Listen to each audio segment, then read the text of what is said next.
All right. Thanks, Stephen. This is such an honor to speak to you guys. And actually, with all the history that you have, I run the Angio Club in San Diego, and we are way less together than you guys. We don't have a logo, no website, and certainly not the illustrious history that you guys have.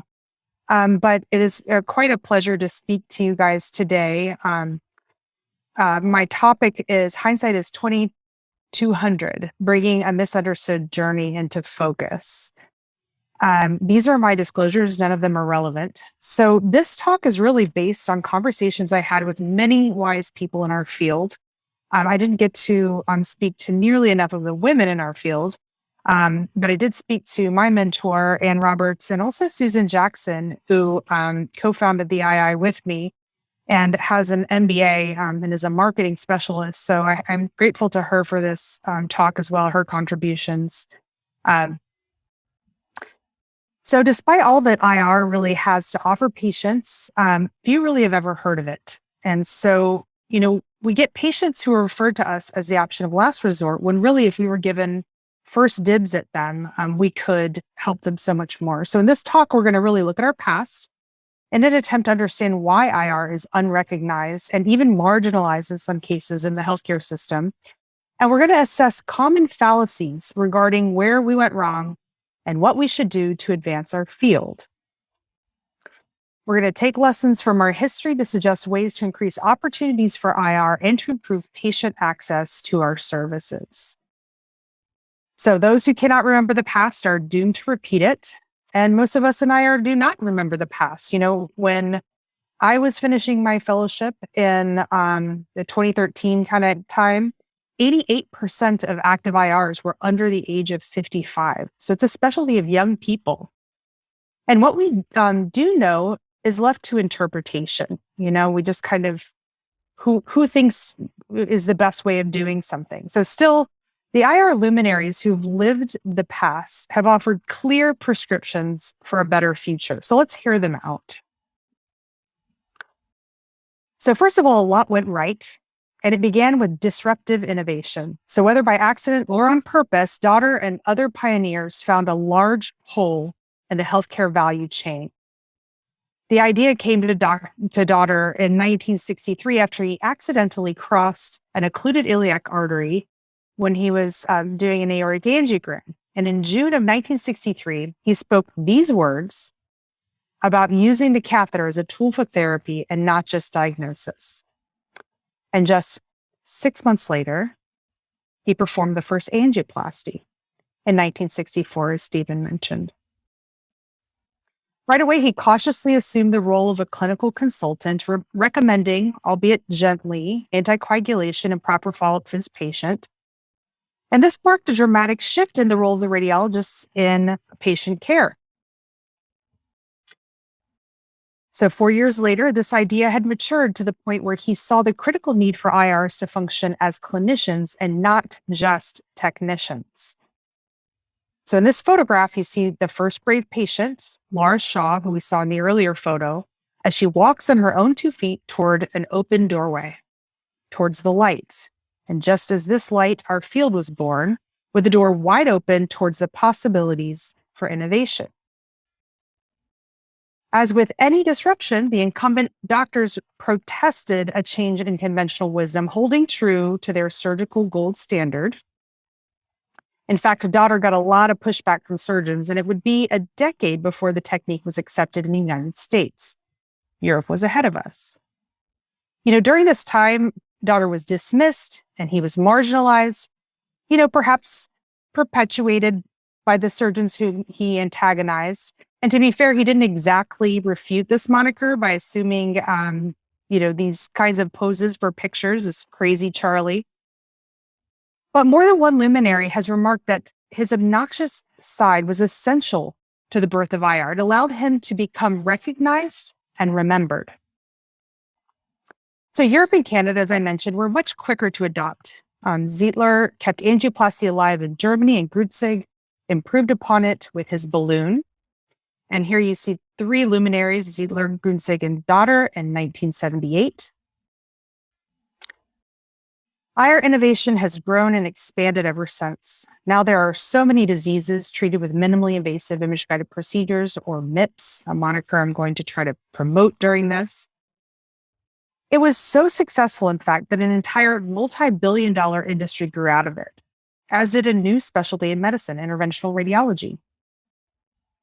So IR is one of the most innovative fields in medicine, spanning the breadth of diseases while assisting other specialties with life-saving, life-changing procedures, all without a scalpel. And arguably, no field has a wider reach for impacting the treatment of patients in this most minimally invasive way than IR.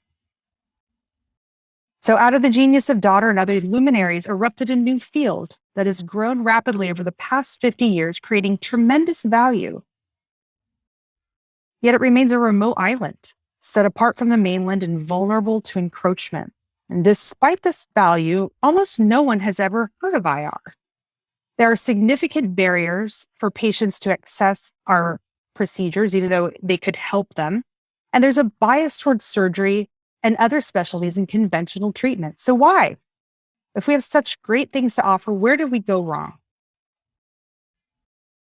So now we're going to begin looking on the past to inform this future, because IR is really at a crossroads now. We're assuming a point of maturity where we can let things happen haphazardly, or we can intentionally direct the future of our field. So one of the most common regrets that I hear uttered is that we did not protect our turf. And some people say they know a lot about protecting turf, but in reality, it isn't so easy. Daughter published and Grunsink got a patent, and apparently his patent wasn't even valid because he had already published it. So you got to know patent law. So, you protect yourself by publishing the first one, and Grunsink knew others were trying to get press before he did. So what he did was he published a letter to Lancet. He put a stake in the ground. And it was very important because even though it wasn't an article, it was a very well-written letter, and it was recognized as the first publication.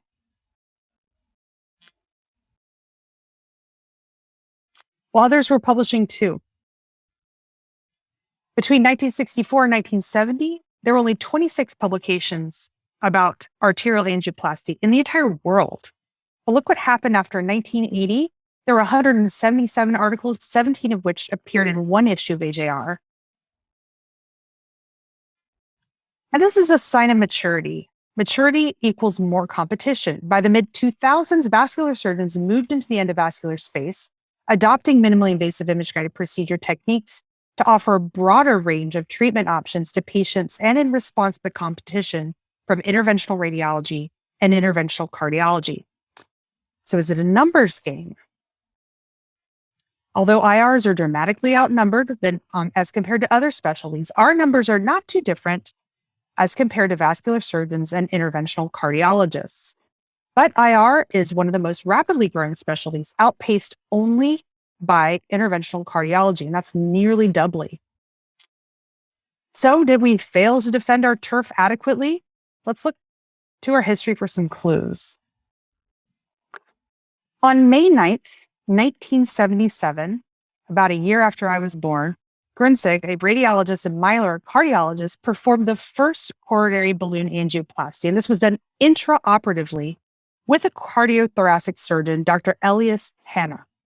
Now, this pivotal event required the cooperation of an imager, a clinician, and a surgeon, not only for feasibility, but also for patient safety. Per John Abley, who was the founder of Boston Scientific and a really brilliant guy, he said Dick Myler was the curator of this process. He was a, quotes, master producer. He hired a nurse, a psychologist to go out and visit the patient at their home before any of the procedures. And he was winning over the family, creating a collaborative team with the patient and with their family so that if there were any complications, everybody was on board. John Abley called this really savvy thinking, and he called it obtaining consent on steroids. So our first competitive threat was a new stent and balloon techniques that were rapidly adopted by interventional cardiology in the 1980s. So like any good organization who identifies areas of strategic growth, they look for ways to expand their own core competencies. Many coronary patients already also had peripheral disease, so they expanded their endovascular skills to the treatment of PAD.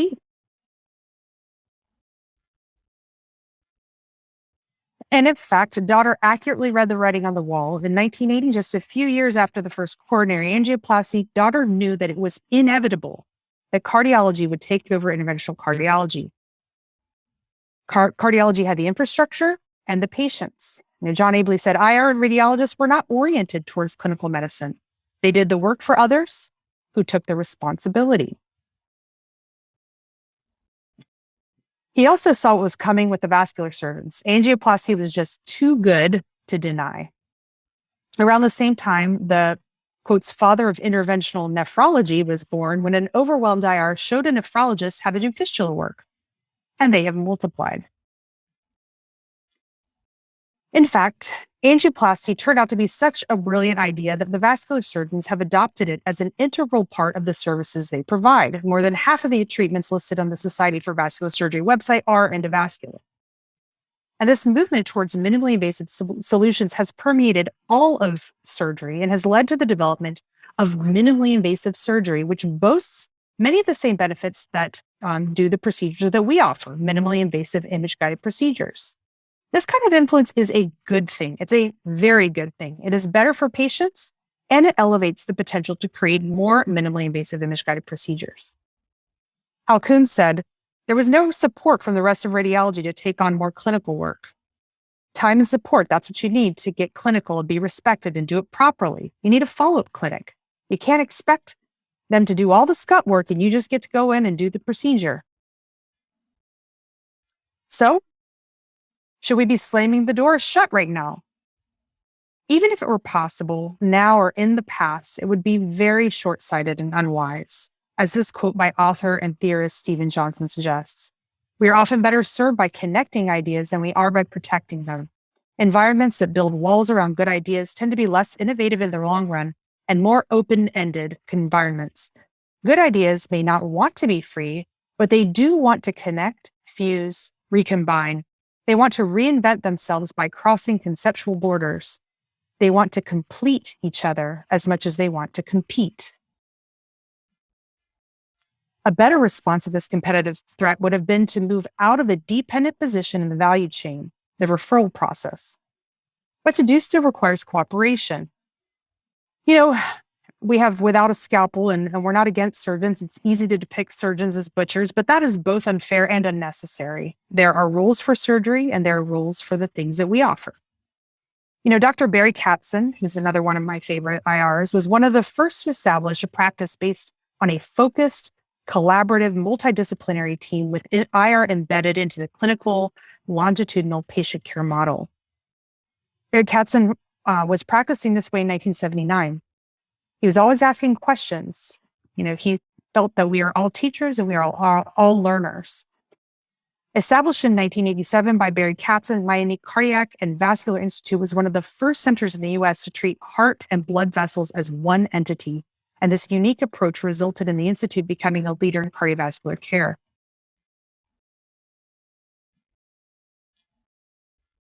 Here are some screenshots from their website so you can see how very cutting edge they are. Many places are doing this now on some level, including UCSD, where the OB-GYNs and IRs are working together to provide fibroid care. In the first of Joseph Resch lecture at CIRSE in 2003, Dr. Resch himself gave this advice. Number one, establish our own specialty, check. Assume clinical responsibilities, we're getting there. 3, change training, shorter imaging, include surgery, extended interventions, doing that. And 4, form partnerships with clinicians. Hopefully we're all working on that. So what he's telling us to do is to become independent, but also collaborative. That is to reach across turf barriers on both sides. We become clinicians, but we cooperate with others to enhance opportunities and provide the best patient care. So this is what we want to create. It isn't a wall meant to keep others out, but a structure designed to define, uplift, protect, and promote innovation. Typically, innovation is protected in the form of publications, copyright, establishing barriers to entry like regulatory, legislative standards, et cetera, expertise, and most importantly, by educating all industry stakeholders about the position of excellence and ownership. Across the IR community, this has been very slow to happen. And it's been slow to acquire the diversity that's needed to really fuel innovation. With apathy or a lack of focus on strategic intent, restrictions with referral patterns, or thinking in line with your Creative Commons license, whereby all these innovations should be freely distributed to all the medical world, who knows? The alternative is to get excellent, keep developing new ideas, and publish to demonstrate expertise, and take a lead in defining standards of competency and excellence. You know, when I showed John Abley this slide, his response was, you need an LED light bulb. So I hear, if only we weren't called interventional radiology. Well, some people think part of the problem is in the name, that it is a drag to be affiliated with radiology, and it is a nebulous term, that being called surgery would afford us more respect and would give the patients a better concept of what we do. You know, this term interventional radiology was coined in an AJR editorial in 1967 by Alexander Margulis, a GI radiologist at UCSF. You know, we went through a period of time being called special procedures, when we were diagnostic, and now interventional radiology or vascular and interventional radiology appears in most healthcare centers. A confusing name is definitely not a good thing, but you have to look at the source of the confusion and see where the problem lies. Some names can be confusing because they confound the issue and make one thing seem like something it's not. For example, do you think patients want this or this? So to use the term surgery reveals a fundamental misunderstanding of our value proposition. It is precisely because we do not do surgery that we are valuable. If the urge to become called surgeons is the desire to obtain the respect and the rank of surgeons, then that's the wrong motive, and you need to spend some time with a therapist. You know, people call themselves already interventional surgeons, so we can't do that either. We lost that opportunity, even if we wanted it. What we are is interventional radiology, and what's in the name anyway? It is what it means that counts. Think of Nike or Sonar. What we really need is marketing. So take this, for instance. What is this? Clearly, it's the Mayo Clinic. What does it mean to you? What do you think it means to the public? Generally, if you ask somebody off the street, they would think it's a trusted source of healthcare information and medical care. Do you think there's any brand confusion with this? No. So if you do a search in the web for fibroids, the Mayo Clinic comes up. So one of the issues that plagues us and makes it difficult to name us is the fact that we do procedures throughout the body. And most other specialties are named by an organ system, or in the case of cancer, by a disease group. Yet you can get around this by naming yourself in your own community and focusing on your expertise. You can build your practice around an area of expertise and name it as such, like the Miami Vascular Specialists example we discussed earlier. Or you can focus on what it is that you do and market the hell out of that. We came up with MIPS, minimally invasive image-guided procedures, an awkward acronym that begins to feel normal around the 200th time that you repeat it. Unfortunately, as I mentioned, the surgeons subverted more straightforward terms for themselves while we were all hemming and hawing about what to call these things. We just need to be the best. This is a really naive fallacy, perhaps the most naive of all. It is the kind of fallacy that ignores the fact that we've been doing this since day one. We've been doing this for years. We are the best. We are so great, in fact, that people send us all of their very worst complications and their hardest patients, and we help them. We don't get the chip shots that we would nail easily. Patients don't get the option to come to people with our level of skill as the first option of first resort. And that's because quiet excellence does not amount to recognition. It is only when you add visibility or exposure that recognition follows. And this is what the surgeons and everyone else have been doing for ages. They've been tooting their own horns, celebrating their wins. Daughter did it in the early days, and it paid off for this field. We have been much quieter about our big wins ever since, and that maybe has been our mistake. There are many elements required to build and sustain a good practice. These things here will increase your referrals. Publish not only in IR literature, but also in other disciplines. Specialists in PCP, reach out to them. This will all increase your referrals, but to increase your opportunities, you must market to the public. Here's a fallacy. Marketing to the public is a waste of time. So it doesn't matter if no one recognizes your worth. You have to be visible and you have to be present at the table for your worth to be appreciated and experienced. So Charles' daughter and Joseph Resch certainly felt that marketing was necessary to help launch this field amid great opposition and skepticism. They worked towards establishing IRs as the MIPS specialty. They published, they made a trademark, they lectured, and they made movies for the public. And you guys made your logo. Here he is publishing in Life magazine. John Abley, written in 1985, published in 1987, had these sage words. So this is the plea to the CIRC and SCVIR, the antecedent to SIR. Please devote more effort to promoting the value of interventional radiology to the public, to the government, to the primary care physician, to the insurance companies, hospital administrators, and all those people who may influence the acceptance of this specialty. Consensus statements, patient education brochures, and speakers bureaus can all contribute towards this objective. Some activities are taking place. More are needed, and more people need to be involved. To the individual specialists, if you are not a member, consider joining an active organization. If you are, speak out, volunteer to help, and support your profession. As a friend, but an outsider, he was not an IR, he was a businessman. I am sensitive to offering gratuitous criticism and suggestions, but so many good things are happening technically and medically that to see less than the full promise of IR achieved is frustrating and disappointing. We owe it to Charles' daughter and the other pioneers, as well as to prospective patients, to help their dreams come true. This guy is so awesome. So IR offers solutions. So what's the role of marketing? Well, we have to understand the problem that the solution is designed to solve. Who are these people that we're supposed to be helping? What matters to them? What alternatives are available? We also have to recognize the value of this solution. We have to communicate that value to our patients and our communities. And we have to create an experience that provides value to the patient and to our referring physicians and feedback to enhance value or inspire new solutions as going forward. So your first marketing needs to be to your partner. So they give you the time that you need to be clinical and to do the things that you need to do to grow your practice. You got to get them on board.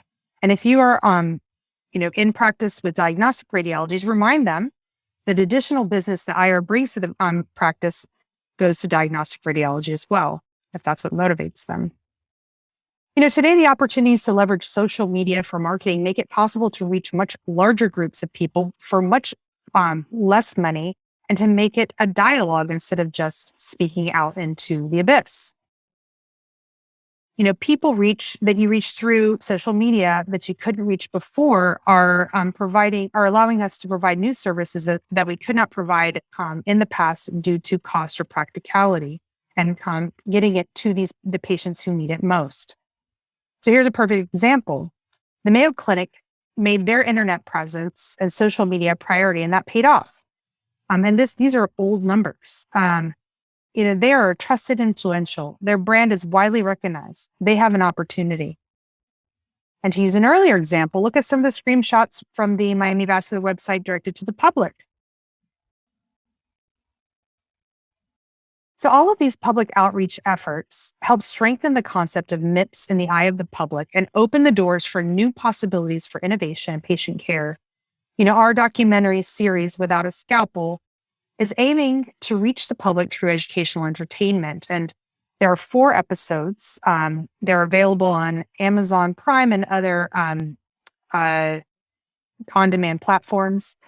We weren't able to complete our 5th one because of the pandemic. but we've shifted our focus, and I'll tell you a little bit more about that. We need to control the patients. While it's true that it helps have a clinic to go to tumor board and to take a seat at the table, this is not the complete picture. Offering complete yet focused patient care is not controlling the patient, and other practices are not, nor should they be controlling the patient either. So I'm trying to admit people to the meeting.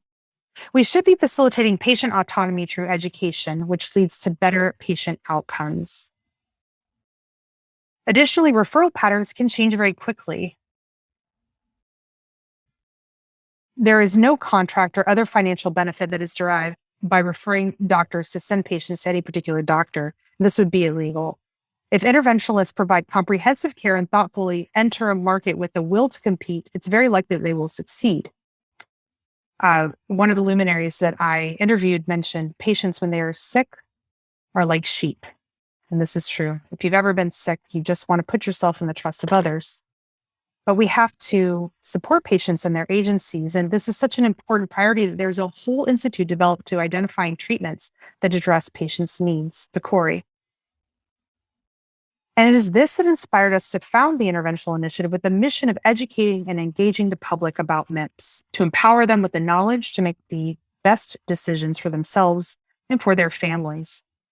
Because we have shown that people who make the best decisions for themselves actually do better overall. We can find all the answers by talking amongst ourselves. This is a fallacy that is never uttered, but it is commonly practiced. Here we are on our island with very little awareness of what goes on the mainland or the other islands. To, number one, make sure we are providing value. Number two, get inspiration for new innovations. Number three, open up new opportunities for growth and to help patients with existing MIPS. So we need to look outside of IR. We need to look at patients, the public, other specialties.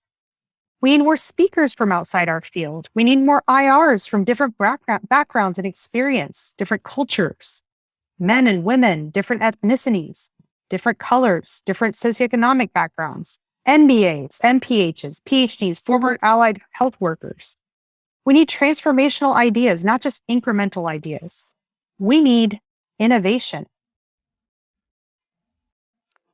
So here's IRs on social media, and I will, pardon me, I borrowed some from you guys, but in these two examples here, it's obvious who we're talking to, right? We're talking to each other. This is that clot porn that we love to show to each other. Hey, look what we got out. So exciting.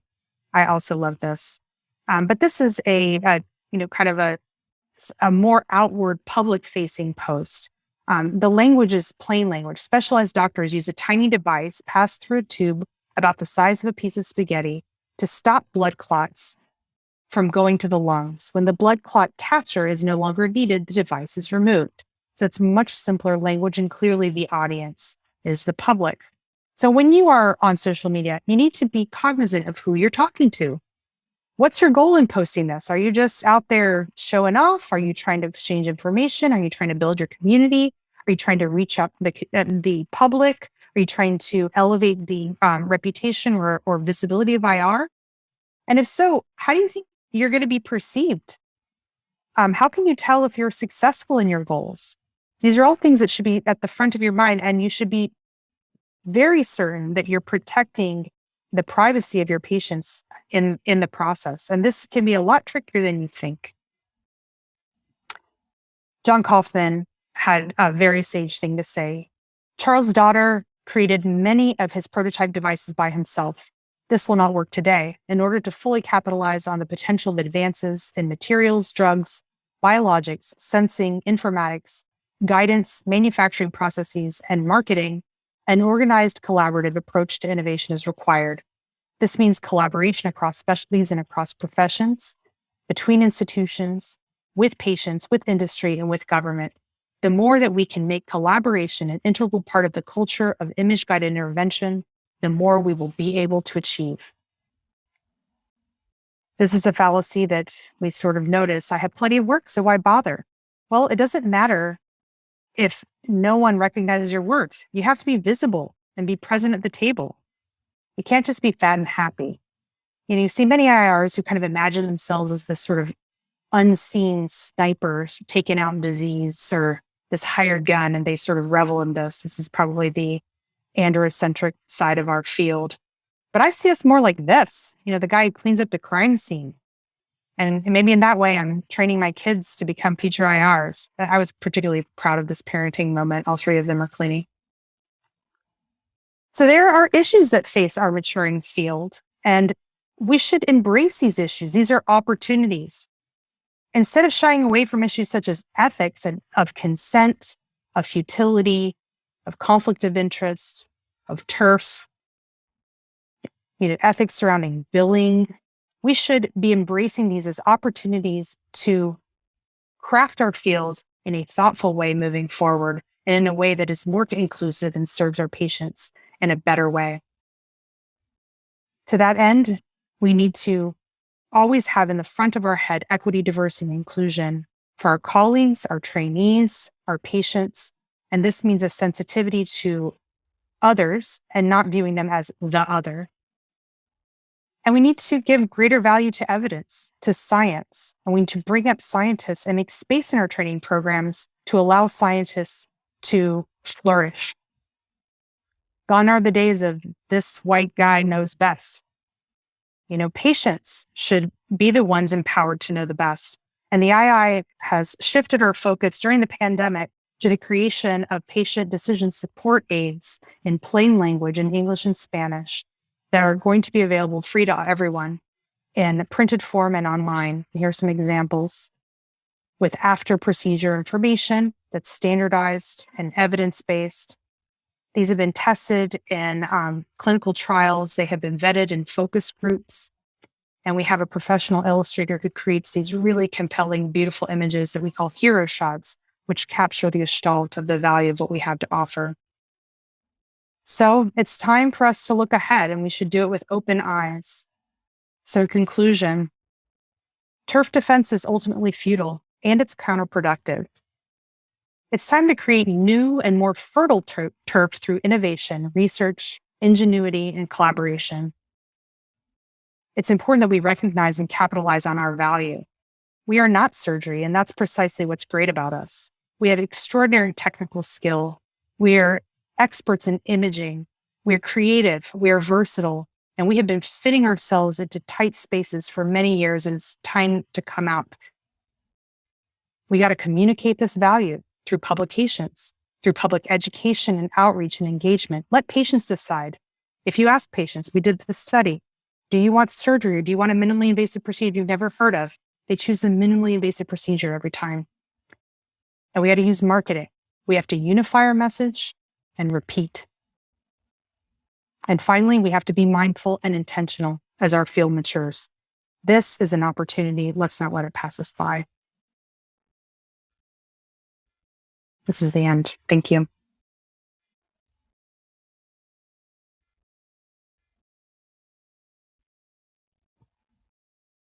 Thank you again, Isabel. And any questions, you can put them in the chat, or I'm also going to share let me try to get this back from you. Let me see, reclaim. Okay. You want me to stop sharing? No, I think it's back with me now. I just wanted to also. I don't think it is. Okay. I think I still have it. Yeah, I'm going to stop share. Okay. There you go. So I wanted to get any questions in from people here in the chat. And I want to also invite the rest of my team here. I'm actually going to share the slides that I apparently was not sharing. So, the Paris board, so we're going to get Dr. Tan on and Dr. Murado, who's also our team this year. And so, Isabel, in terms of when you're talking about forward-facing to the public and, in addition to the interventional initiatives, what do you think from an individual basis is appropriate for, the specialists in our field really to get out there in a patient-facing way? Do you think that these, we've seen it here with a lot of docs going to the regular news media and talking about particular patient cases or patients sharing their stories? I mean, what are some other ideas that you have in terms of really getting the specialty out there so that patients are aware of it? First of all, I don't think that everybody has to be, in the media or on social media or doing the same thing.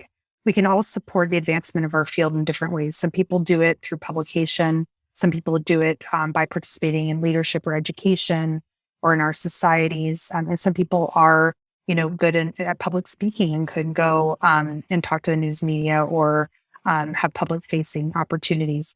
The thing that I think is most important is that before taking these opportunities, any of them, that we really stop and think about what we want our field to look like going forward.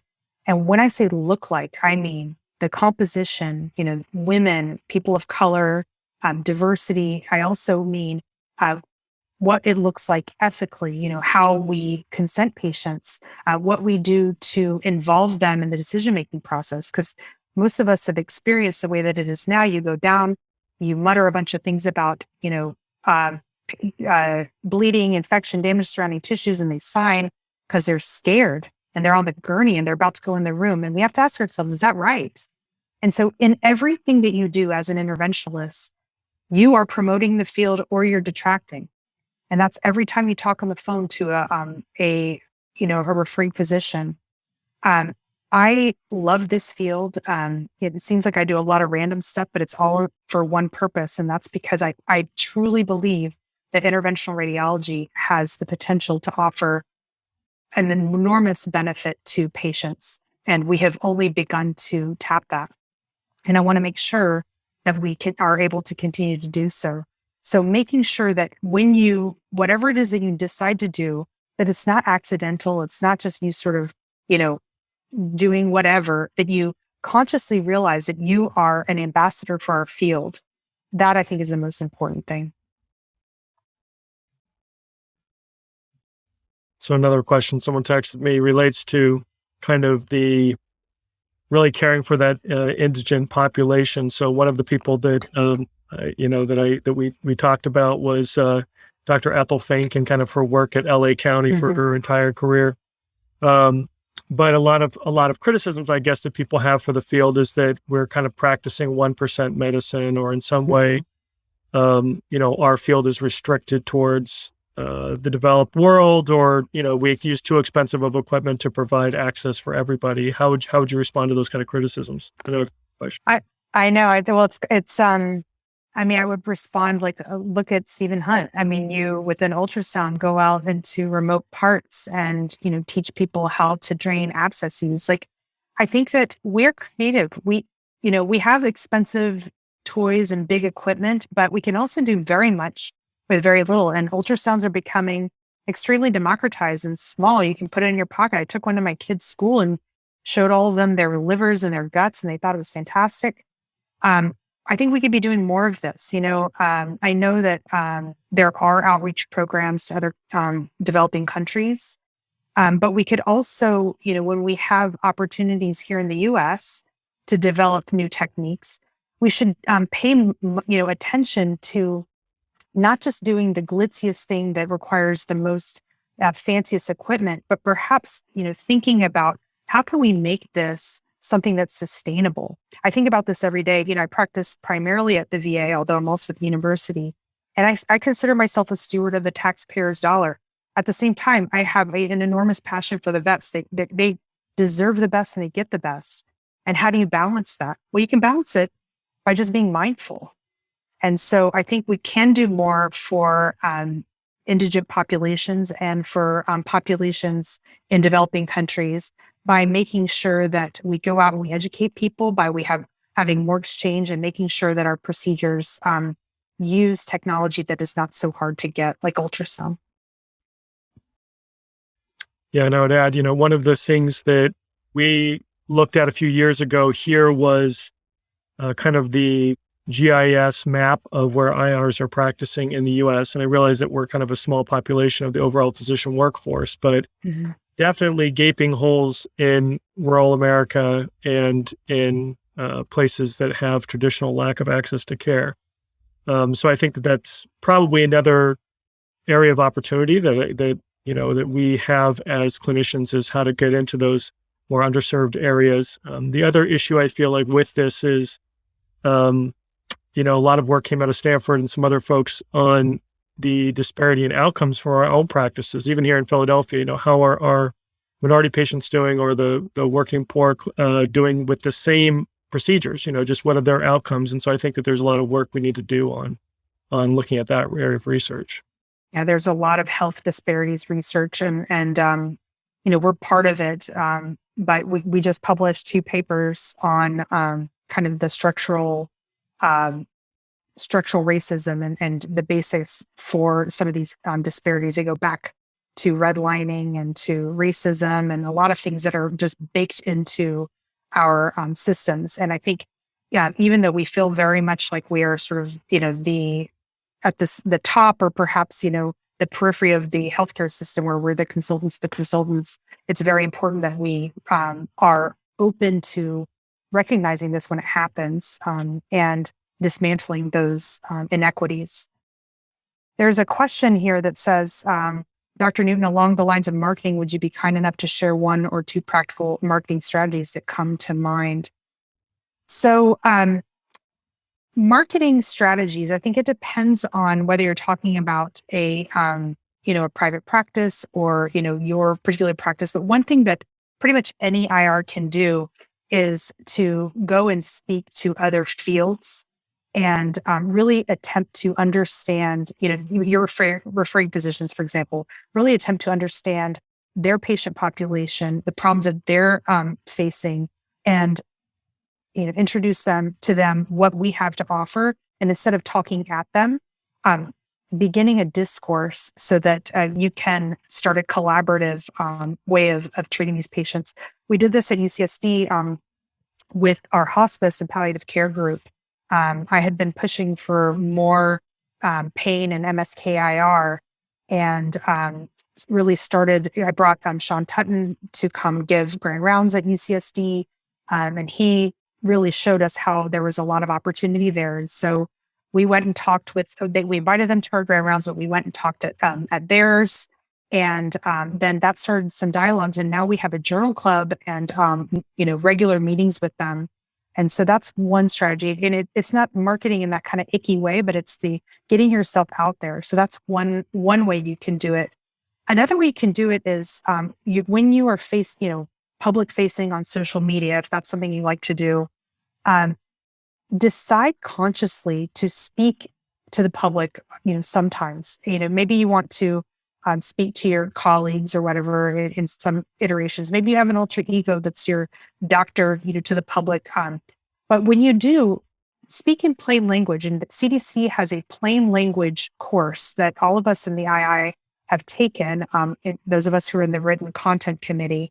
And you would be shocked at how differently you will speak if you take this, and how differently you will tweet or message or, post on Facebook. And it has changed the way that I speak to patients.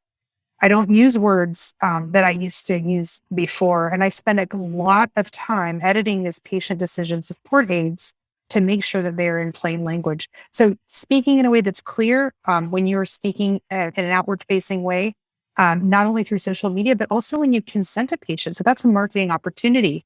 Hey, I'm an interventional radiology. What does that mean? That means I do procedures through tiny pinholes in the skin that used to be done with surgery. And now we can do them just using medical pictures. You can distill your whatever you think you are down to an elevator pitch, and you give them kind of an opportunity to understand what IR is, but more importantly, what you can offer. And you do that by speaking plainly and clearly and in a way that they can understand. Well, thank you again, Dr. Newton, for the inspiring lecture. And I'm just going to, do you have any last thoughts for us? Or? No, it's just such an honor to be invited, especially by you. Thank you, Dr. Hunt. Yeah, and I'm just going to real quick, because I did not show some of the things, just remind everybody of our kickoff event this Friday at Zero Brain. Hopefully folks are seeing that now on the slide. And then this is Dr. Murata, who's joined the board along with Allison and me. Thanks again to the residents from last year. and hopefully recruit some more. Sean, do you want to say something here? Yeah, sure. Hi, everyone, and thanks, Dr. Newton, for joining us. Are you going to be able to fly out for the happy hour or no? Yeah, I'll be there. Dehydrate cold. Excellent. I actually just have a question that I wanted to ask you. So, your talk was awesome, and it really addressed, a lot of the gaps that we as IRs face, especially me as a younger attending who is trying to, develop myself professionally, and, trying to juggle all these pins at the same time. How would you, but I noticed like you didn't really touch on dealing with, specialties that already have somewhat of a defensive approach to their patient services. Like you said, I think of a specific example of, getting the hardest dialysis access from vascular surgery teams. You said, we're the best, so we get the hardest cases. So have you, thought about how to navigate through those situations without looking like we're trying to just, sort of just kind of steal stuff back from them? Yeah. So that's a really good question. And that's a large part of that is politics, right? But I think that if you approach any of those situations with what probably some would call a very Pollyanna approach, which is let's do what's in the best interest of patients and recognize that, there's a lot to go around now. So you don't need to like peel along the perimeter to protect your turf. And you go in with a dialogue. Many times you can figure out solutions that benefit everyone. So for example, when I came to the VA, I was the only full-time VA employee. We had some of the IRs from UCSD kind of going back and forth. So they covered both, but the VA wasn't their home like it was to me. And so I cared very deeply about, what we did and did not offer our patients. And at the same time, one of the new vascular surgeons, Andy Barlobin, showed up. He was actually trained by Larf and Dice. And, they kept trying to muscle their way into our room and take our space. They were doing all these shenanigans and they were ticking off my nurses. And it was pretty like rough. And so, one day I said, hey, let's go out for a drink after work. And he said, sure. So we went to the sushi place. On the back of a napkin, we negotiated what is now the way that we run things. And so fast forward, he and all of his trainees and his other vascular surgery colleagues come to my angio club. We train each other's residents in a supportive way, not in an obliterative way.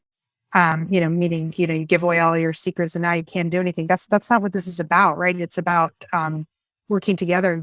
And we need them to do operations, right? And they need us to do all the things that we do. And then when it gets, to stuff where we both kind of want to do stuff, then we just talk it out. It's like any kind of relationship. So we enjoy one of the best relationships with vascular surgery that I have seen. Interventional cardiology, nobody can seem to make them be friendly to us. So if anybody